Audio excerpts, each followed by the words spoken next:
시청자 여러분 안녕하십니까. 목요일 뉴스퍼레이드 시작합니다. 민주당 이재명 대표에게 흉기를 휘두른 피의자 김모 씨가 오늘 구속심사를 받습니다. 김 씨는 경찰 조사에서 이 대표가 싫어서 범행을 했다 이렇게 진술한 것으로 알려졌습니다. 사전을 범행을 계획한 정황도 지금 속속 드러나고 있습니다. 첫 소식 장윤정 기자입니다. 살인미수 혐의를 받는 김모 씨의 영장실질 심사는 오후 2시 부산지방법원에서 열립니다. 경찰은 어제 김 씨의 집과 차, 부동산 사무실 등을 압수수색해 개인용 컴퓨터와 칼 가는 도구 등을 확보했습니다. 어떤 자료가 없어졌나요? 범행 동기 밝혀졌나요? 검거 직후 묵비권을 행사하던 김 씨는 이재명 대표가 싫어서 범행을 저질렀다고 경찰에 진술한 것으로 알려졌습니다. 또 지난해 6월부터 이 대표 행사에 6차례 따라다녔고 지지자로 행세했다는 진술도 경찰이 확보한 것으로 파악됐습니다. 경찰은 김 씨가 범행에 사용한 흉기를 지난해 구입하고 손잡이를 개조한 점 등을 토대로 범행을 사전 계획한 것으로 보고 있습니다. 다만 김 씨 외에 범행에 가담한 사람은 없는 것으로 판단하고 있습니다. 앞서 경찰은 어제 저녁 7시 반쯤 살인미수 혐의로 구속영장을 신청했고 검찰은 범죄의 중대성과 도망 및 증거인멸 염려 등 구속 사유가 인정된다며 법원에 구속영장을 청구했습니다. TV조선 장윤정입니다. 이재명 대표는 중환자실에서 일반 병실로 옮겼습니다. 상태가 호전돼서 의사소통이 가능할 정도로 지금 전해지고 있습니다. 빠른 회복을 위해서 당분간 면회는 받지 않는다고 합니다. 저희 취재 기자를 연결해서 자세한 상황을 좀 알아보겠습니다. 자, 송민선 기자. 네, 지금 서울대병원에 나와 있습니다. 네, 이 대표의 현재 상황을 좀 전해 주십시오. 네, 현재 이재명 대표는 현재 이곳 서울대병원 중환자실에서 일반 병동으로 옮겨져 치료를 계속 받고 있는 상태입니다. 이른 아침인데도 이 병원 주변에는 이 대표 지지자 등 유튜버들이 일부 모여서 대기를 하고 있는 그런 상황인데요. 돌발 사태, 만약의 사태에 대비해서 병원 입구에도 경찰이 다수 배치돼 있는 상황입니다. 더불어민주당은 어제 이 대표가 오후 5시쯤 병원 지침에 따라 중환자실에서 일반 병동으로 옮겼다면서 당분간 면회는 안 받는다고 밝혔습니다. 혈관 재건 수술을 받은 이 대표는 상태가 호전돼 현재 간단한 대화를 나눌 수 있을 정도로 회복된 것으로 전해졌습니다.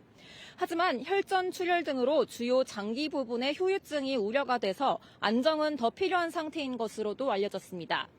더불어민주당 측은 수술 과정에서 측정한 상처의 크기는 1.4cm였고 경정맥의 작은 혈관들에서도 출혈이 발견됐다면서 천운이었다고 평가했습니다. 의식을 회복한 직후 이재명 대표는 일반 병실로 옮겨달라면서 서둘러 당무를 보겠다는 취지의 말을 한 것으로도 전해졌습니다. 의료계에선 혈관 봉합 수술이 성공적으로 이뤄진 경우 일주일 안팎이면 향후 퇴원도 가능할 것이라는 전망도 나오고 있습니다. 서울대병원에서 TV조선 송미선입니다. 국민의힘 한동훈 비상대책위원장이 취임 이후 처음으로 오늘 광주를 찾습니다. 5.18 민주묘지를 참배할 예정인데 이재명 민주당 대표 테러에 이어 한 위원장 신변을 위협한 협박법까지 체포되면서 경찰의 경호가 대폭 강화됐습니다. 황경준 기자의 보도입니다.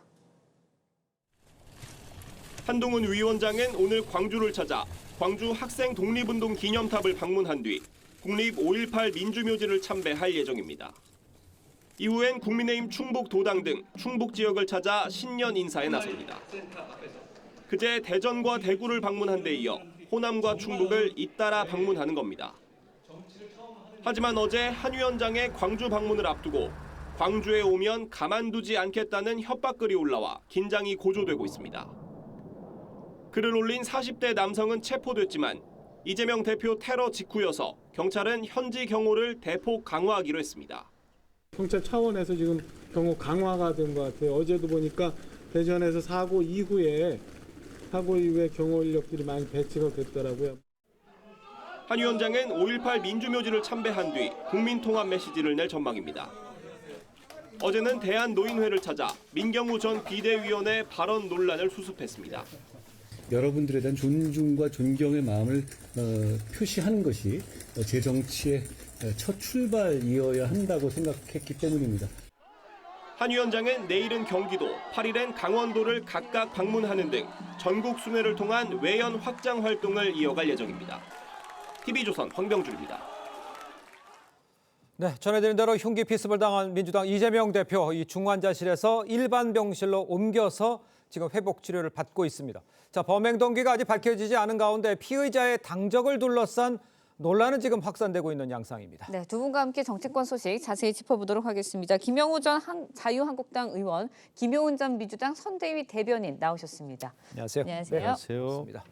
자, 이 대표 피습 사건 이후로 이 피의자의 당적을 둘러싼 논란과 또 음모론 확산되고 있는 양상이죠. 관련해서 여야 입장을 먼저 들어보도록 하겠습니다. 거의 4년 전인 2020년 탈당한 동명 인물이 있지만 인적 사항이 분명치 않은 현재로서는 단정하기 어려운 상황입니다. 이럼에도 불구하고 마치 사실인 양 정치적으로 왜곡하여 국민의힘의 문제로 몰아가려는 것은 지양할 일로 매우 유감스럽습니다. 정치적 자작극이라든지 또는 뭐 등등의 허위 사실이 유포되고 있거나 이건 사실상 그 허위사실 유포죄에 해당하고 가짜뉴스죠. 명백하게 이것은 2차 테러입니다. 결코 그냥 넘어가지 않을 겁니다. 자, 두 대표 이제 대변인 얘기했었습니다만 이제 당적 문제 이야기했고요. 그다음에 가짜 뉴스 이야기가 지금 했습니다. 자, 먼저 당적부터 보죠. 김 씨가 과거 국민의힘 당원이었다 하다가 탈당을 하고 민주당에 가입했다는 얘기가 나오고 있는 상황입니다. 일각에서요.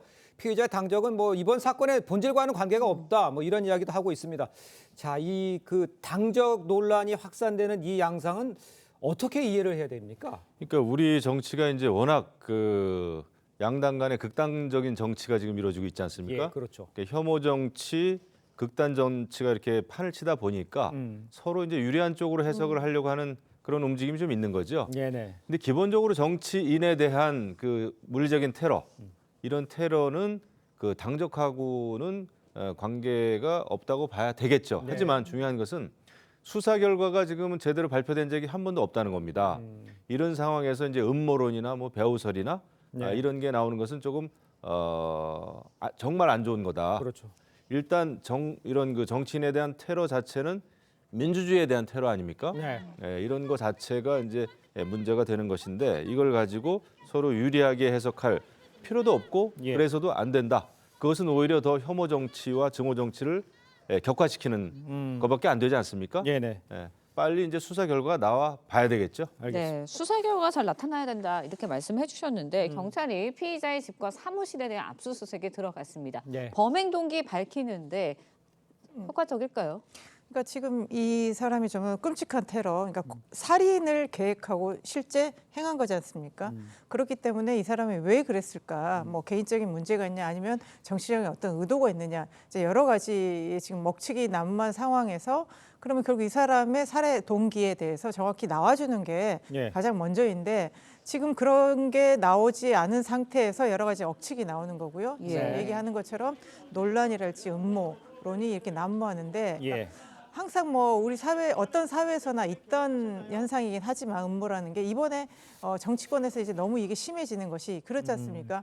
이 사람의 테러 행위 자체가 문제가 있는데 그러면 이 사람은 어느 당 당원이냐 그리고 어느 쪽 지지자냐 이거에 따라서 그러면 어떤 동기를 의심하는 거 아니겠습니까? 그럼 배후에 뭐가 있는 거 아닌가 하면서 가뜩이나 지금 진영 논리에 심각해서 우리 사회가 분열돼 있어서 예. 이러면 안 된다, 이런 정치 테러는 안 된다라고 얘기를 하면서도 오히려 이거를 자기 진영에 유리하게 활용하려고 하는 예. 지금 모순적인 이런 걸 보이고 있기 때문에 지금 누누이 당부하지만 이 사실과 진실과 관련돼서 어떠한 것도 추측이나 가짜 뉴스나 이런 것들이 전혀 확산되지 않도록 조기에 차단하는 것이 필요하겠습니다. 그러니까 지금 중요한 얘기도 해주셨습니다만 이 가짜 뉴스 지금 심각한 상황이죠. 유튜브와 온라인 커뮤니티에서 이번 사건을 둘러싼 각종 확인되지 않은 음모론 지금 난무하고 있는 상황입니다. 일각에서 뭐 자작극이란 주장도 있고, 자 계속 이런 일들이 지금 벌어지는 어떻게 단속을 해야 될까요? 이런 건? 이게 이제 사실 정치권에 문제가 있는 거예요. 네. 여태까지 이제 기존 정치가 강성 지지층에만 편승하는 극단적인 정치를 해왔잖아요. 예. 정치권에서 또 막말을 하고, 그러니까 이게 뭐 보수다 진보다 해가지고 양쪽 진영에서 서로가 서로를 굉장히 악마화하고 예. 이러다 보니까 원수처럼 상대를 그냥 원수다라고 생각을 하는 이런 정치를 계속 해오다 보니까 이런 상황에서 이런 정치 테러까지 예. 이르게 된 게 아닌가 싶어요. 하지만 어떠한 경우에라도 EU에서든지 이런 테러는 있어서는 안 된다. 이것을 이제 방지하기 위해서는 예. 아마 정치권에서도 이 사태, 이런 사건에 네. 대해서 이제 심사숙고를 해야 됩니다. 예. 그러니까 강성 지지층이 막말하고 이런 사태를 악화시키는 발언들에 대해서는 자제를 시키는 게 맞습니다. 예. 그런데 여기서 뭐 음모론이라든지 물론 지금 양쪽에서는 굉장히 궁금하죠. 이런 일이 왜 벌어졌을까? 그러니까요. 궁금할 겁니다. 뭐 당적에 대해서도 그렇고 또 배후가 있는지에 대해서 궁금하죠. 예. 하지만 그럼에도 불구하고 자제를 하고 수사 결과를 지켜보고 재발 방지에 힘쓰는 게 정치권이 할 일이다 이렇게 생각합니다. 알겠습니다. 네, 이런 가운데 지금 민주당의 인재 영입 5호인 강청희 전 대한의협 부회장이 어제 이 대표 상태와 관련해서 브리핑을 열었습니다. 그런데 일부 보도 내용이 이제 가짜 뉴스다라고 지적을 했는데요. 직접 들어보겠습니다. 일각에서 목 부위 1cm 열상이라고 보도되고 있는데 이는 명백한 가짜 뉴스입니다. 열상은 피부 상처를 말하는 것입니다. 반면에 환자에게서는 피하 지방 및 근육층을 모두 관통해서 내경 정맥의 9mm 이상의 깊은 상처, 즉 자상이 확인되었습니다. 환자는 회복하고 있으나 당분간 절대적 안정이 필요한 상황입니다. 자, 지금 뭐 우리가 가짜 뉴스 이야기를 하고 있습니다만 지금 그 강창 영입인 이제 있잖아요. 저분이 이제 흉부외과 의사긴 합니다. 그런데 지금 그 경찰이 보도한 처음에 열상인데 그거를 가짜 뉴스라고 얘기를 했어요. 글쎄 경찰이 발표한 것을 가짜 뉴스라고 말한다? 이거는 어떻게 이해를 해야 되겠습니까? 저는 이제 상식적으로 이런 그 정치인에 대한 테러 네네. 이것에 대해서 이제 지금 제대로 수사 결과가 발표되지 않은 상황에서 예. 더더군다나 직접 그것을 치료하거나 수술한 의사의 직접 브리핑이 아직 없어요. 네네네. 근데 인재 영입된 그러니까 이제는 이제 정치인이죠. 네네. 이제 민주당에서 그 인재 영입한 그런 인물에 의해서 물론 그분이 이제 전문가이시죠. 예. 의사 출신이신 것 같은데 그럼에도 불구하고 이렇게 정치권에서 계속 발표를 하면서 이전에 그 의료진 내지는 뭐 거기서 발표한 거, 경찰이 발표한 거 내지는 이거에 대해서 가짜 뉴스다라고 또 단정 짓는 것 자체도 굉장히 위험한 일입니다. 그러니까. 예. 왜 직접 그 의사가 발표를 하지 않는지 저는 모르겠어요. 과거에 뭐 박근혜 전 대표 시절이나 예. 아니면 그 주한미 대사죠 마크 리포트 그 테러가 있을 때도 네. 직접 병원 측에서 발표를 했거든요. 그렇죠. 예, 또 공인이다 보니까 예. 굉장히 궁금하지 않습니까? 그래야 이것이 부풀려질 일도 없고 축소될 일도 없는데 네네. 지금은 정치권에서만 그냥 이렇게 계속 발표를 하다 보니까 이게 정말 발표 아닌 발표죠. 자칫 잘못하면 주장이 될 수 있는 거 아닙니까? 네. 이런 것은 잘못했다 생각합니다. 발표를 요청했는데 민생 요청했는데 서울대병원에서 다른 억측에 연루될 수도 있는 상황이라서 걱정스러워서 뭐 고사를 했다 뭐 이런 이야기도 들리고 있다는 말씀도 제가 함께 드리고 있고요. 네, 네. 여야 모두 이제 이 대표의 케어를 기원하면서 총선에 미칠 파장 주시하고 있는 모양새인데 일단 신당 창당 움직임도 좀 짚어봐야 할 것 같습니다. 주춤하는 모양새긴 한데 그래도 신당 창당이 이루어질까요? 어떻게 예상하시나요? 그러니까 신당 창당의 뭐 방향이나 이런 것들이 지금 이제 아예 뭐 되돌려지거나 네. 이런 건 아니고요. 예. 엊그저께 워낙 이제 큰 충격적인 사건이 있었기 때문에 잠시 좀 멈춰 있는 그런 상황이지. 어쨌든 이제 신당이 새롭게 나와야 된다. 지금 기존의 정치로는 안 된다라는 그런 목표와 방향성이 명확하기 때문에 지금 신당은 일정된 어떤 계획표에 의해서 계속 진행이 될 걸로 보여집니다. 예, 알겠습니다. 자, 이 대표 피습으로 일단 그 재판 일정도 지금 줄줄이 연기가 됐습니다. 8일 예정이었던 위증교사 재판 22일로 연기가 되고요. 대장동 재판도 미뤄졌습니다. 글쎄요, 이제 뭐 이런 얘기를 들으니까 또 정파에 따라서 또 상황에 따라서 뭐 이야기들이 많이 나오고 있는데 이 미뤄지는 이 재판 관계에 대해서는 어떻게 이야기를 할 수가 있을까요? 일단 뭐 그런 테러를 당해가지고 병원에 가 있지 않습니까? 네네. 그러다 보니까 재판이 미뤄질 수밖에는 없을 겁니다. 그렇습니다. 물리적으로. 예. 그래서 이제 뭐 위증교사에 대한 재판도 그렇고요. 특히 위증교사에 대한 재판은 비교적 간단할 것이다. 공판을 그렇게 여러 번 하지 않을 것이다. 예. 라는 여태까지의 그 짐작과 이제 추측이 있었는데 이렇게 미뤄짐으로 해가지고 이것도 이제 총선 전까지 결론이 나겠나 뭐 이런 생각입니다.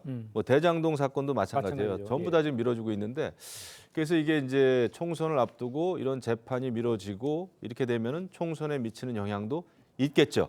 그다음에 이제 이재명 당대표가 당무를 언제부터 볼지를 모르겠지만은 네. 본인도 이제 공천 과정이 있고 또 인재 영입 과정도 있고 이런데 이런 상황에서 모든 게 미뤄지면은 뭐 아까도 얘기가 나왔습니다만은 이제 이낙연 전 대표로서도 신당 창당하는데 심리적인 정서적인 부담이 있지 않겠습니까? 네. 그러니까 모든 게 연결이 될 수밖에 없다. 그런 상황입니다. 알겠습니다.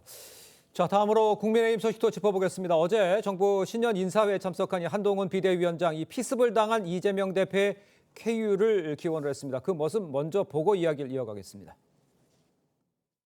우리 국민의힘은 모든 폭력을 강력하게 반대할 뿐만 아니라 진영과 상관없이 피해자의 편에 서서 행동하는 사람들입니다. 우리 국민의힘과 우리 지지자들 모두 같은 마음으로 이재명 대표님의 쾌유를 기원합니다.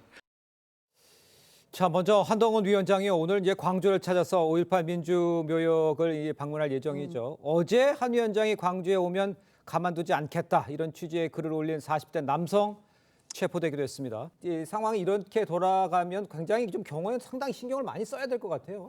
그렇죠. 이렇게 되면은 정치권 스스로도 굉장히 위축이 되고요. 그다음에 경찰들도 굉장히 민감해질 겁니다. 예. 이게 또 총선을 앞둔 상황이어서 어떤 일이 어떻게 벌어질지 모르지 않습니까? 그렇습니다. 총선에 끼치는 영향도 크고요. 네. 그래서 당 차원에서도 굉장히 신경을 지금 많이 쓰고 있는 것으로 제가 알고 있습니다. 예. 네, 한 위원장이 이제 공식적으로 광주를 방문하는 것은 이번이 처음인데 어떤 메시지를 내놓을지도 주목이 되고 있습니다.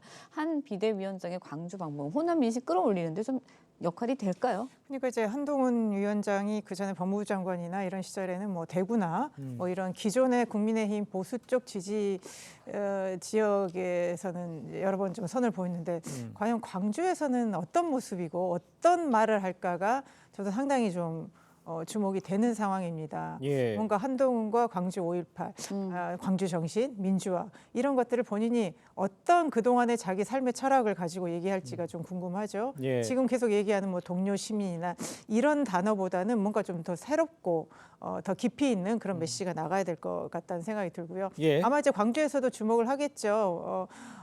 이전에 우리 윤석열 대통령이 후보 시절에 이제 계속 광주에 좀 구애를 했고 그런데 윤석열 대통령의 국정 운영에 대해서 상당히 호남과 광주가 실망을 한 상태에서 과연 한동훈 위원장이 다른 모습으로 좀 차별화하면서 발언을 할 수 있을까 마음속에 다가갈 수 있을까 이런 거는 아직까지 좀 의문이 남아 있고요. 네. 지금 이제 한동훈 위원장이 전국을 돌아다니거나 앞으로 공개 행보를 상당히 활발히 할 텐데 상대적으로 이재명 이제 대표는 병원에 있어서 공개 활동을 못하는 상황에서 한동훈 위원장의 공개 행보들은 훨씬 그 유권자들이나 국민들에게 직접적으로 보일 수 있기 때문에 예. 한동훈 위원장이 앞으로 어떤 발언을 하고 어떤 행보를 하고 이런 것들이 상당히 주목이 될 것 같습니다. 알겠습니다. 한동훈 비대위원장이 지금은 뭐 활동을 이제 이어가고 있는 상황이지만 의원님께 그걸 여쭤볼게요. 지금 그 이재명 대표 피습으로 인해서 예를 들어서 뭐 국민의힘에서 저기 공천이 저쪽에 민주당에서 이루어지면 어떻게 맞대응하겠다, 맞춤형으로 하겠다 이런 계획들이 있었을 텐데 지금 다 정치 일정이 뒤로 밀리는 상황이잖아요. 글쎄요, 그 국민의힘에서 지지율을 끌어올리고 중도를 확장하려는 모든 계획들이 방향이 좀 틀어지거나 늦춰지거나 이런 식의 상황에 대해서는 어떤 뭐 대응식이 있습니까? 어떻습니까? 그러니까 이제 총선이라고 하는 거, 특히 이제 공천 과정이라고 하는 것은 상대가 있는 게임이다 보니까 네. 영향을 안 받을 수는 없을 겁니다. 예. 하지만 수도권 같은 경우에 특히 뭐 이제 121석인데요. 네. 그 이미 그 민주당 입장에서는 현역 다선 의원들이 대부분 현역 의원들이잖아요. 그렇죠. 그래서 거기에 대비하는 국민의힘으로서는 이것을 일정을 마냥 늦출 수는 없다. 늦춰서는 또 더 곤란하다. 그렇군요. 왜냐하면 현역 민주당 의원들은 10수년 동안 그 조직과 당원 관리를 쭉 해왔던 그렇겠죠. 그게 현실입니다. 이런 상황에서 오히려 국민의힘이 공천 과정을 늦춰버리면은 예. 선수가 준비가 안 된 거죠. 오히려 그 예를 들면은 굉장히 그 강력한 상대 후보를 싸워야 되는 국민의힘 입장에서 늦출 수는 없다. 그러니까 현실적으로 제가 볼 땐 그렇습니다. 예. 영향은 받겠지만은 전략을 정말 잘 짜야 되지 않겠나 네. 그런 생각이 듭니다. 알겠습니다. 네, 한동훈 위원장 이제 어제 대한노인회를 찾아서 민경우 전 비대위원장의 노인 비하 발언을 직접 사과하기도 했습니다. 그 모습 보고 이야기 이어가겠습니다.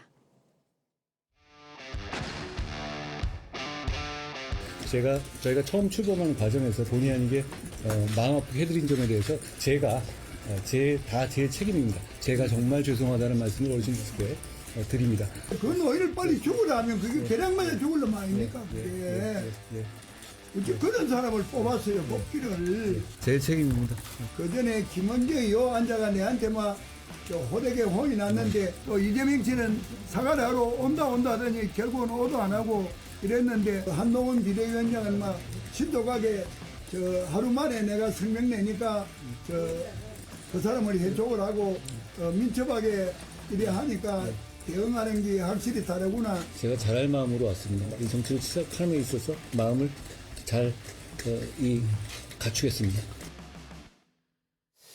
글쎄요, 김혜훈 대변인께서 보시기에는 일단은 왜 그런 사람 뽑았냐고 나무랐지만 그 대응은 민주당에 비해서는 좀 빠르고 정확했다. 뭐 이렇게 표현을 하는 것 같아요. 어떻게 보셨습니까? 그러니까 뭐 노인 회장이 어제 말씀하신 건 이제 이전보다는 뭐 김은경 위원장을 상대한 때보다는 조금 누그러진 뭐 그런 것 같습니다. 이제 그때는 이제 그 발언의 당사자였고 요번은 이제 한동훈 비대위원장은 이제 직접적인 당사자는 뭐 아니었다. 그리고 네. 좀 신속하게 대응했다. 뭐 이런 거를 평을 한 것 같습니다. 그런데 지금 우리 사회에서 정치권뿐만 아니라 어떤 사안이 있을 때마다 뭐 노인 비하 이런 것들이 정말 끊이지 않거든요.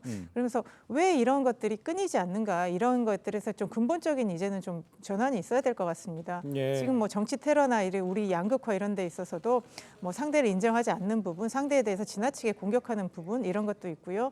이제 특정 세력이나 계층이나 이런 사람들을 비하하거나 말실수라고 얘기하면서 뿌리 깊은 비하의 이런 그 근본적인 것들이 그러니까 상대를 좀 인정하면서 다양성을 공존하는 그런 사회 분위기로 점점 가야 돼서 앞으로 이제 정치권이나 이런 사회에서 어떤 걸 비하한다 이런 걸로 인해서 끊임없이 논란이 되거나 이런 것들은 이제 좀 종결을 해야 되겠다 그런 생각입니다. 네, 그런가 하면 한동훈 위원장 어제 당 인재영입위원장을 겸임한다라는 뜻을 밝히기도 했습니다. 지금 민주당 이재명 대표도 겸임을 하고 있거든요. 선거에서 전략적으로 이렇게 겸임을 하는 게 도움이 되는 건가요? 배경이 뭔가요? 이거는 이제 도움이 될 수도 있고 또 안 될 수도 있죠. 어떻게 하느냐에 따라서 제가 볼 때는 양쪽의 뭐 당 대표인데 이 총선에 있어서 가장 중요한 것은 공천입니다. 예, 그렇죠. 그러니까 인재 영입이라고 하는 것은 새로운 인물을 영입해가지고 결국 선수로 내보낸다는 거 아니겠습니까? 그렇기 때문에 결국은 그 공천 과정에 있어서 그런 그 비대위원장의 어떤 전략, 네. 장악력 이것이 그대로 아마 그 실현이 되지 않겠나 싶습니다. 이재명 민주당 대표도 마찬가지죠. 그래서 양쪽 당의 당 대표 또 비대위원장의 그런 어떤 당에 대한 장악력이 굉장히 지금 강한 상황이다. 그리고 그것이 총선에 투영이 되지 않겠나. 다만 이런 것이 굉장히 전략적으로 선수들을 잘 뽑아가지고 또 기존 선수들을 굉장히 적절히 잘 물갈이 해가지고 선수들을 적재적소에 잘 내보냈을 때 이기는 선거가 되겠죠. 그래서 당선 가능성을 높일 수도 있고 이것이 이제 잘못하면은 너무 마음대로 한다라고 하는 또 후폭풍이 있을 수도 있어요. 그래서 어떻게 하느냐에 따라서 달라진다. 결국 한동훈 비대위원장이 한동훈스럽게 잘한다. 라는 이제 평가를 받는 것이 이기는 그 승리 카드가 아니겠는가 이렇게 생각합니다. 그러니까 한동훈스럽게 잘한다는 거 굉장히 중요하죠. 그런데 그렇죠. 지금 공관위원장 관련해서는 지금 여론 보도는 자꾸 법조인 얘기가 한편에 나오고 또 아니다 얘기하고 이런 상황인데 비법조인 법률가 이런 사람이 가야 된다는 얘기도 많이 하시고 있고 있는데 의원님 보시기에는 어떻습니까? 지금 상황은 어떻고요? 그거 좀 설명해 주세요. 100% 제 개인적인 생각을 말씀드리자면 법조인은 피했으면 좋겠습니다. 이번에. 왜냐하면 그것이 국민들에게 어떻게 인식되느냐가 굉장히 중요하거든요. 그러니까요. 법조인이 뭐 능력이 없어서가 아니라 워낙 이제 한동훈 장관도 그렇고 또 윤석열 대통령도 그렇고 얼마 전에 또 이제 방통위원장도 그렇고 이제 법조인이 너무 많다라고 하는 게 일반적인 그 정서인 것 같아요. 그래서 개인적인 능력을 떠나서 공관위원장이라고 하면은 비법조인이 좋겠다. 그런 개인적인 생각입니다. 알겠습니다. 자, 이재명 대표의 이 피습 사건으로 이낙연 전 대표의 신당 창당 행보도 지금 일단 제동이 걸린 모양새죠. 이 당내에선 이낙연 전 대표가 생각을 좀 바꿨으면 좋겠다. 이런 목소리도 나오고 있습니다. 친명계 좌장이죠. 정성호 의원 이야기를 한번 들어보겠습니다. 이 사건 때문에 이낙연 대표가 갑자기 생각을 바꾸리라고 기대하기는 쉽지 않아 보이고요. 다만 어떤 여론의 관심이 이 사건에 집중되고 이낙연 대표가 당을 떠난다고 하는 그런 모습들이 좋아 보이지 않겠죠. 글쎄 김효원 대변인께서 보시기에는 일단 이낙연 대표가 여기서 마음을 바꾸기는 쉽지 않아 보이는데 당에서 잡고 싶은 마음은 강하죠. 어떻게 당내 상황을 설명해 줄 수 있을까요? 그러니까 계속 이낙연 대표가 이재명 대표하고도 얘기 좀 잘 돼서 당이 서로 통합해서 가는 것이 가장 바람직한 것이고 그렇게 가야 된다라는 거에 대해서 이제 많은 사람들이 얘기를 했죠. 그러니까 이재명 대표도 뭔가 새로운 어떤 혁신의 모습을 좀 보여주고 이낙연 전 대표도 그걸 좀 수용해서 민주당이 통합해서 가면 좋겠다.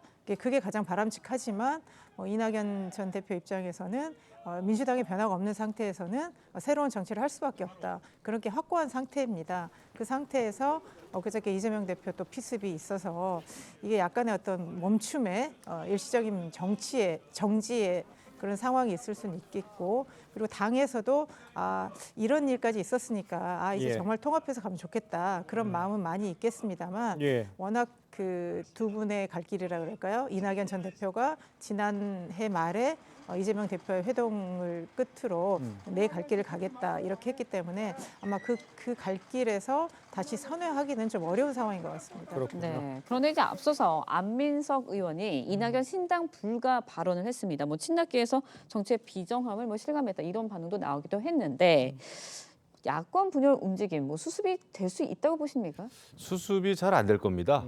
이미 이낙연 전 대표, 이재명 현 대표의 그 회동 자체는 굉장히 결과가 안 좋았고 갈 길 가겠다라고 하는 그런 것으로 지금 충분히 인식할 수 있지 않겠습니까?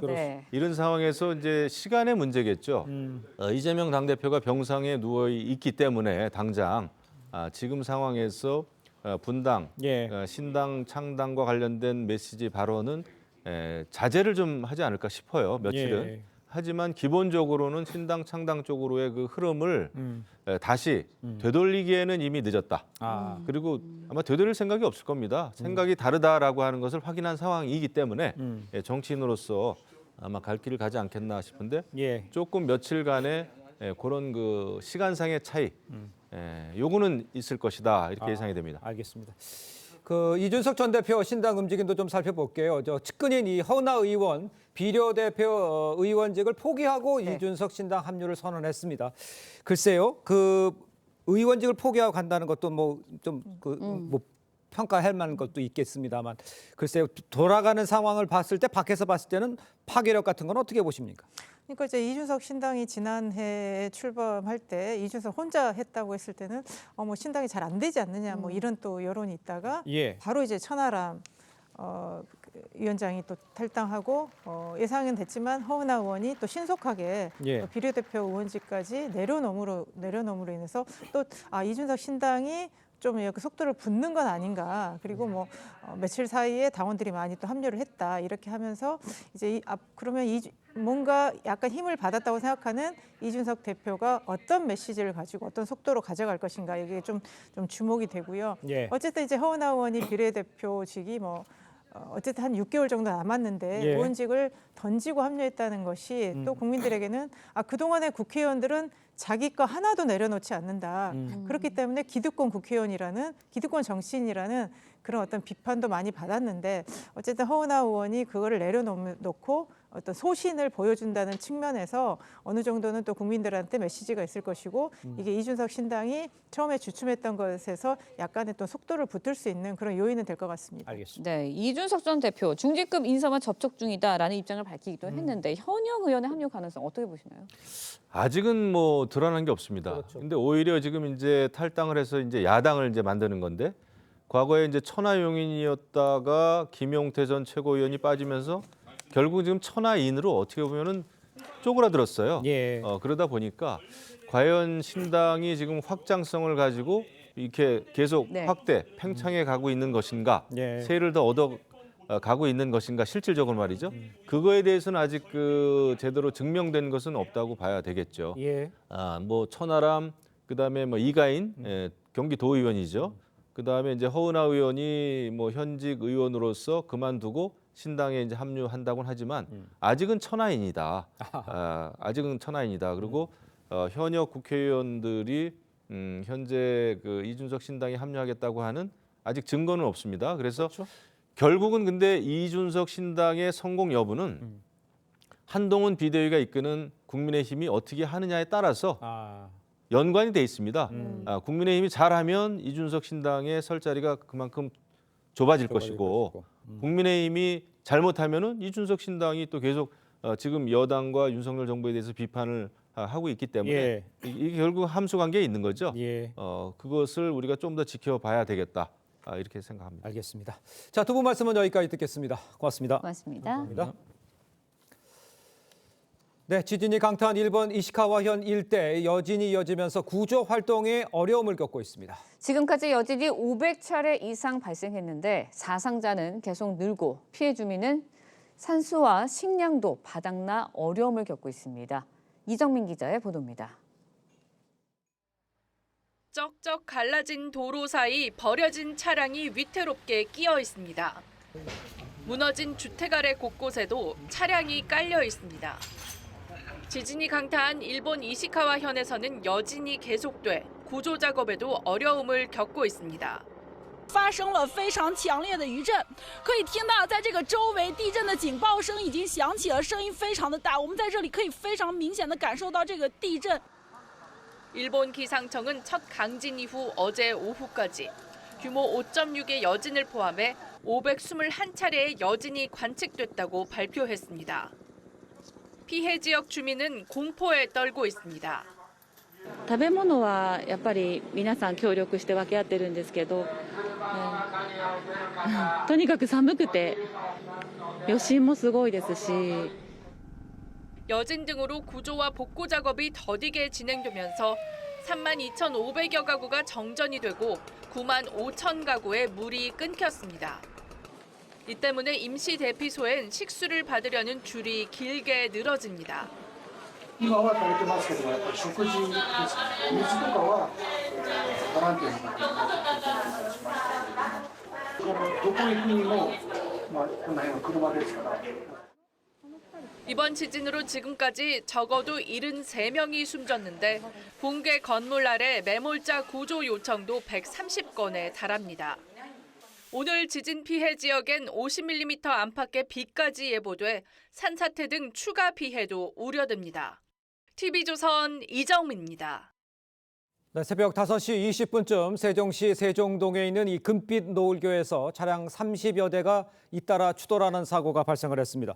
소방당국은 밤새 떨어진 이 기온에 도로 위에 살얼음이 생겨서 사고가 난 것으로 추정하고 있습니다. 이 사고로 적어도 3명이 병원으로 옮겨진 것으로 지금 전해졌는데 정확한 인명피해 규모 즉각 확인되지는 않고 있습니다.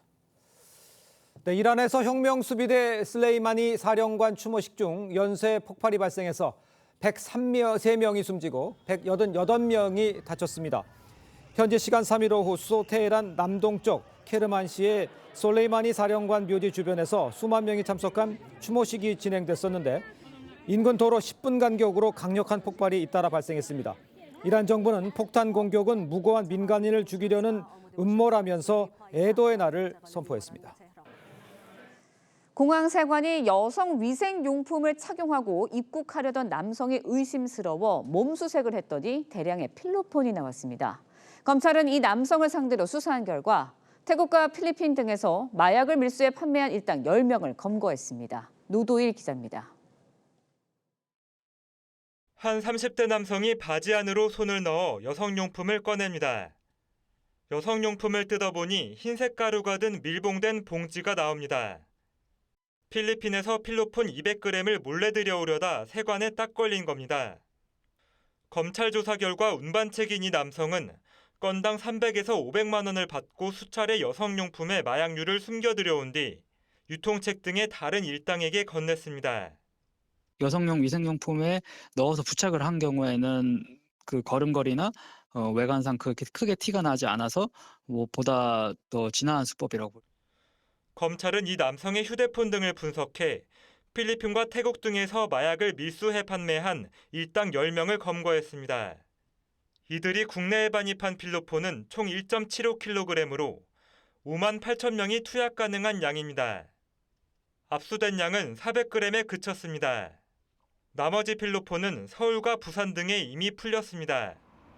검찰은 일당 10명을 재판에 넘기고 아직 검거하지 못한 필리핀 현지 발송 책의 신원을 특정해 인터폴에 적색 수배를 요청했습니다. TV조선 노도일입니다. 한동훈 비상대책위원장의 명예를 훼손한 혐의로 벌금형을 선고받은 유시민 전 노무현재단 이사장이 항소심 판결에 불복해서 상고했습니다. 네, 관련 내용 정혁진 변호사, 조기현 변호사와 함께 자세히 짚어보도록 하겠습니다. 안녕하십니까? 안녕하세요. 네, 반갑습니다. 자, 먼저 문제가 됐던 유시민 전 장관의 발언을 듣고 이야기를 이어가도록 하겠습니다. 노무현 재단 계좌를 검찰이 들여다봤다는 사실을 확인했어요. 내 뒷조사를 한 게 아닌가. 저는 그게 다 윤석열 사단에서 한 일이라고 봐요. 반부패 강력부장. 얘 이대로 놔두면 안 될 것 같다. 뭔가를 좀 찾자. 그 당시 한동훈 검사가 있던 반부패 강력부 쪽에서 봤을 가능성이 높다고 판단했고요. 자, 유시민 전 이사장이요. 1심에 이어서 항소심에서도 벌금형을 선고받은 상태죠. 법원이 어떤 이유에서 유죄 판결을 내는 이유가 있을 거 아니에요. 그걸 좀 설명해 주세요. 그러니까 유시민 전 장관의 주장은 표적 수사를 위해서 자신에 대한 표적 수사를 위해서 계좌를 사찰했는데 네. 그것이 수사권의 남용이다 이런 주장이었거든요. 그런데 법원은 유시민 전 장관이 여러 차례 이런 주장을 했는데 적어도 2020년 7월에는 그러한 검찰의 그런 사실이 없었음을 인식할 수밖에 없었을 것이다. 왜냐하면 그 7월 이전에 그 관련된 녹취록이 공개가 되는 등 본인이 유시민 전 장관이 수사 대상이 아니었다라고 하는 사실을 충분히 인식할 수 있었다고 법원은 판단한 거죠.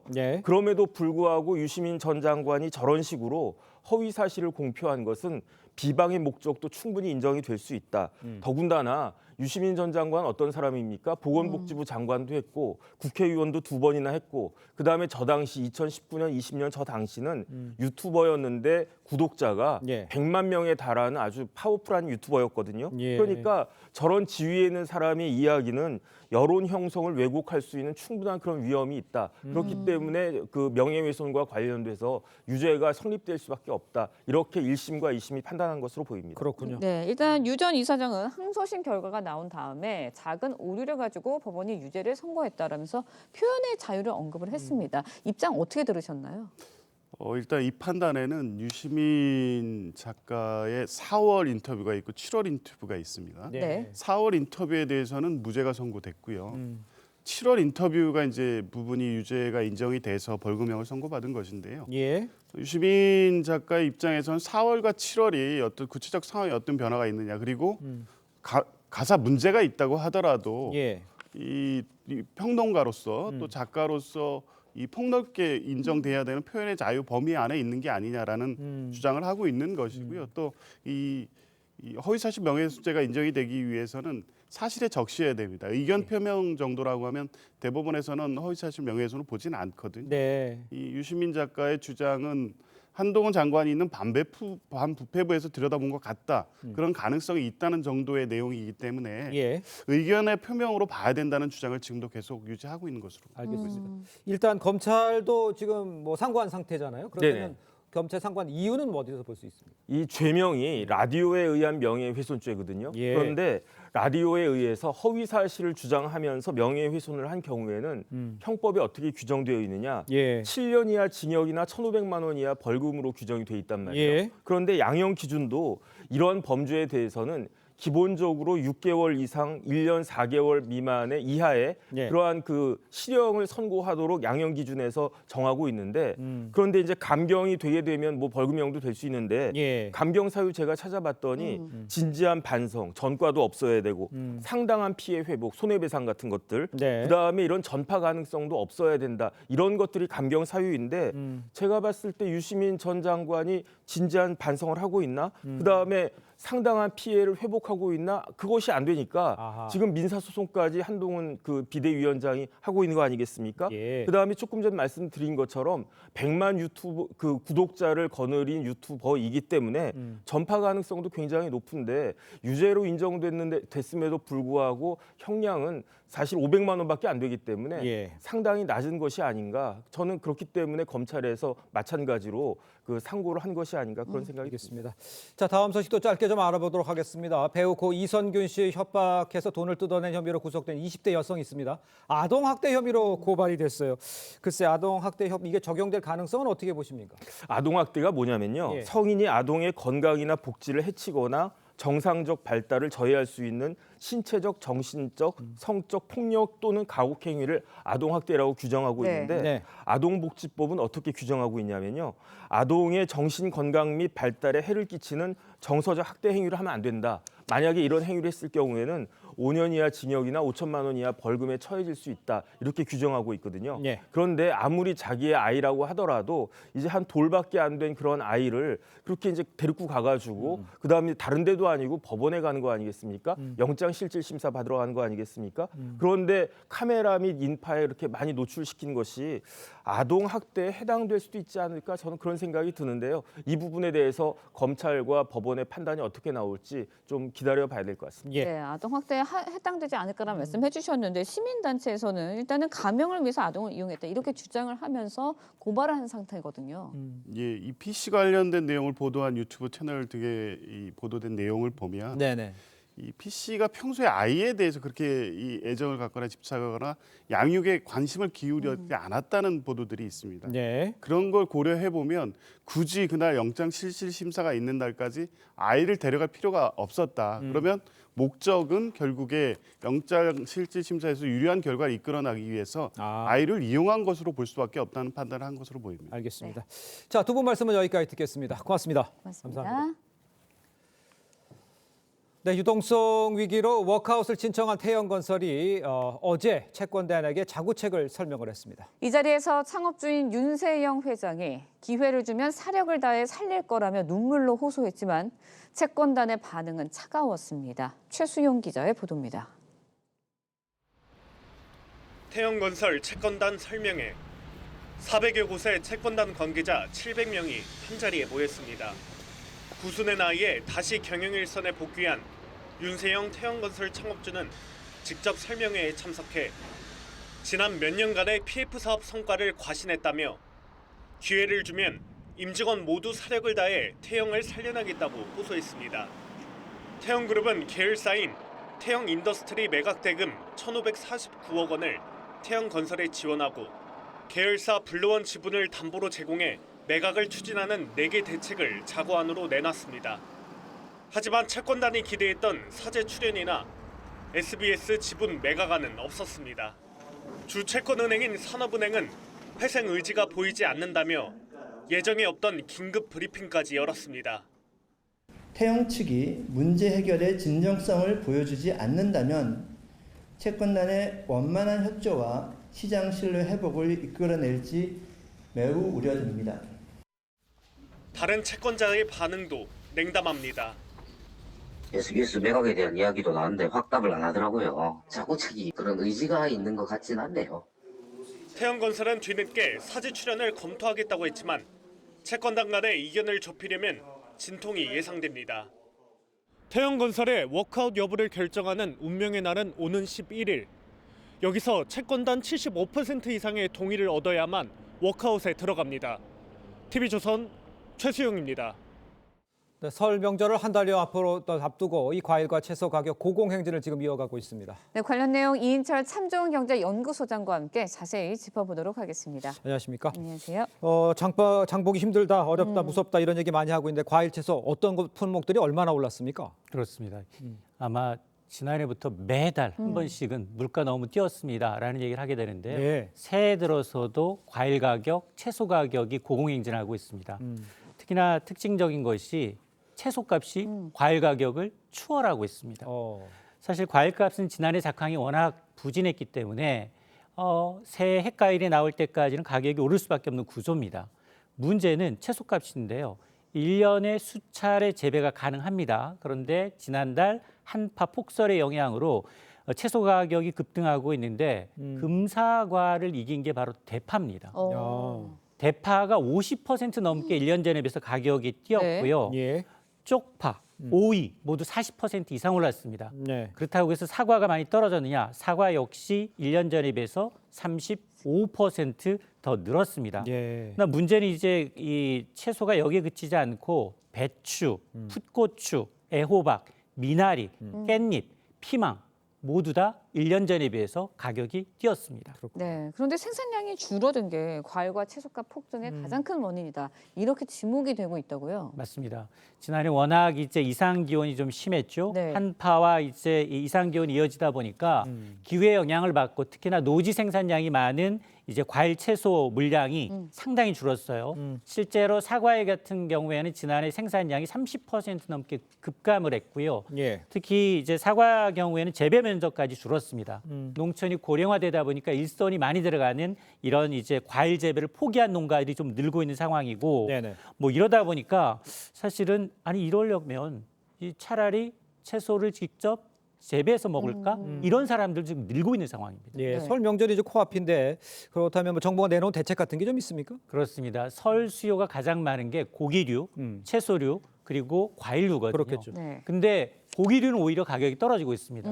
연말연시 회식을 안 하다 보니까 예. 공급이 줄었는데 불구하고 고기 가격은 떨어지고 있는데 문제는 과일 채소류입니다. 정부는 일단 이제 과일 채소류의 경우에 특히나 이제 국산 과일 가격이 너무 많이 올랐기 때문에 예. 가능한 한 이제 수입에 저렴한 과일들, 수입 바나나라든가 망고 등 이 저렴한 과일로 과일 분산을 좀 수요를 분산하겠다라는 건데요. 배하고 사과를 먹다가 갑자기 망고를 먹지는 않을 것 같아 보이고요. 또 하나는 설 명절까지 지금 한 달여 남아 있는데 예. 대학 재배 물량을 최대한 시장을 풀고 예. 그리고 이제 가공용으로 상품성이 좀 떨어지는 과일들이 있습니다. 예. 이른바 못난이 과일. 네. 이런 과일과 이제 소형 과일의 경우에는 저렴하게 공급을 하겠다라고 밝히고 있습니다. 네, 과일과 채소값도 많이 올랐는데 지난해 가공식품 물가 또 외식 물가 상승률 모두 6%대로 올랐습니다.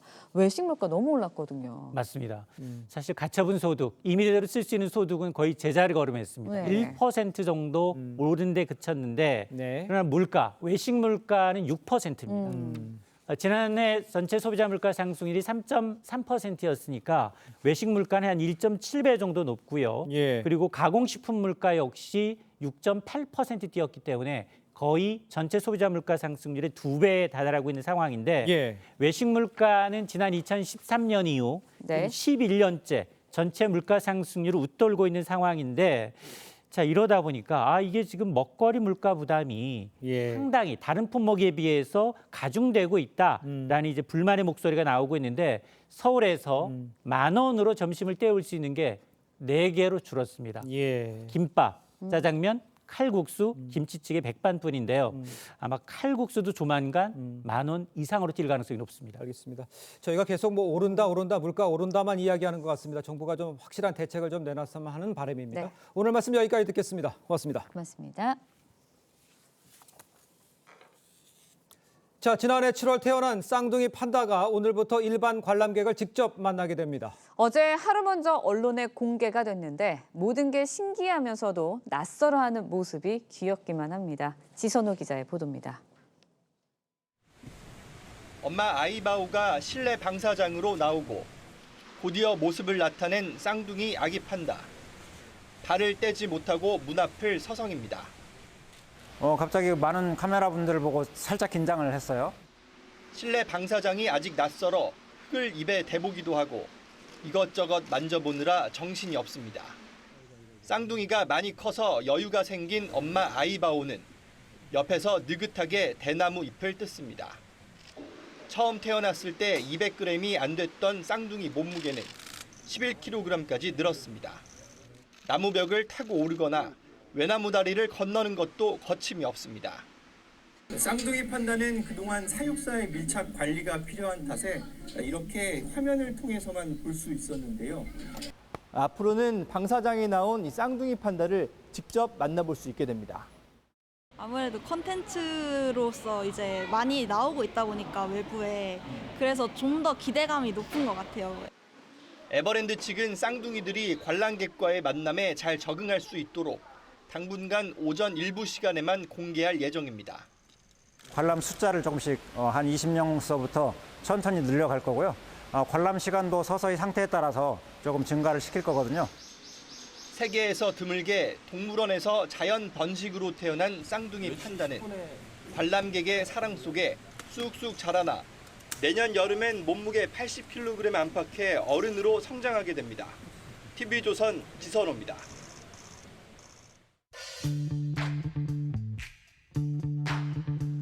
렌즈에 담긴 그 순간 그 의미를 짚어보는 시간이죠. 사진 기자가 선택한 아침의 한 장입니다. 오늘은 조선일보 사진부 오종찬 기자와 함께합니다.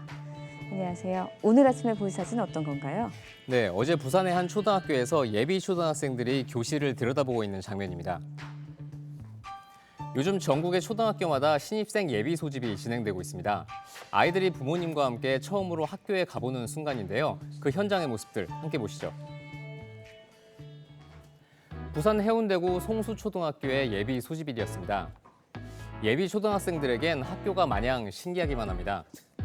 호기심 어린 눈으로 학부모와 함께 교실 이곳저곳을 둘러봤는데요. 아이들은 기자에게 사진 예쁘게 찍어주셔서 감사하다는 인사를 건네기도 했습니다. 네, 예비 초등학생들의 표정을 보니 긴장보다는 즐거움이 가득한 것 같은데요. 그런데 요즘 초등학교 신입생 숫자가 갈수록 줄어들고 있다고요. 그렇습니다. 저출생 역량으로 초등학교 신입생이 매년 줄어들고 있어서 사회적으로 큰 문제가 되고 있습니다. 서울의 경우 초등학교 취약 대상자가 올해 처음으로 5만 명대로 떨어졌습니다. 지난 2022년도만 해도 7만 명이었는데 2년 만에 5만 명대로 줄어든 겁니다. 작년에는 전국의 145개 초등학교에서 신입생이 단 한 명도 없었다고 합니다. 네, 인구 감소는 국가 소멸 문제와도 관련 있다고 하는데요. 우리가 무엇보다 시급히 풀어야 할 숙제 같습니다. 지금까지 아침의 한 장이었습니다. 오늘 아침 날씨가 반짝 추워졌습니다. 현재 서울의 기온 영하 3.2도로 어제보다 5도 정도 낮은데요. 춘천은 영하 6도, 대전은 영하 3.6도로 어제보다 3도에서 5도 정도 떨어진 곳들이 많습니다. 한낮에는 서울이 영상 6도, 대전 8도, 광주와 대구 9도까지 오르며 예년 기온을 웃돌겠습니다.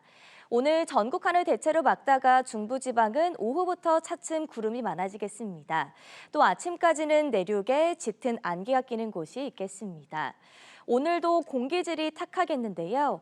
영동을 제외한 전국 대부분 지역에 초미세먼지 농도 나쁨 단계가 예상되고요. 경남에는 오전에 일시적으로 나빠질 수 있겠습니다. 내일은 새벽부터 아침 사이 경기 동부와 영서에 비나 눈이 조금 내리겠습니다. 내일까지 기온은 예년보다 높겠지만 절기 소환인 토요일부터 기온이 점차 낮아지겠고요.